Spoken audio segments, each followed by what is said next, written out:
on a vu très brièvement pour changer le titre, mais on va voir pour avoir plus de fonctionnalités. Donc c'est un peu plus didactique maintenant pour régler une page. On va avoir sur le petit plus la possibilité de rajouter un paragraphe, une image, un titre, une galerie, une liste, une citation.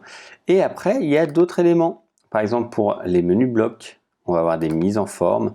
Donc ça va être pré-paramétré, des mises en page, avec des sauts de page, etc. On va pas tout voir tout de suite, on verra au fur et à mesure. Ensuite, des petits widgets et des contenus embarqués comme ici Twitter, YouTube, Spotify, etc.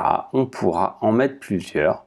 Voilà, vous voyez, il y en a pas mal qui sont proposés et tout ça, on pourra l'utiliser et le faire de façon, optimiser au fur et à mesure de suivant ce que vous voulez. Juste là, moi je vous le présente pour refaire un peu le style de ce site-là. Okay, tout simplement, qui présente différentes choses. Il faut bien que vous ayez écrit au préalable votre site internet sur un papier, quelle page vous allez avoir quoi, etc. Sinon, vous n'allez jamais vous en sortir. Alors, on va retrouver sur la partie de droite les documents et les blocs. On va rester sur le document. Pour retrouver permalien, on peut trouver une image de mise en avant, si vous voulez l'image dans cette page-là. Dans le mode de discussion autorisé, donc cocher ou décocher les commentaires, moi j'en veux pas. Et attribution de la page, il va y avoir des modèles. Je vais vous montrer. Donc si on choisit un modèle de contact template, mettre à jour. En fait, c'est un style qui a été préfet à ce... Voilà, on ne voit pas beaucoup.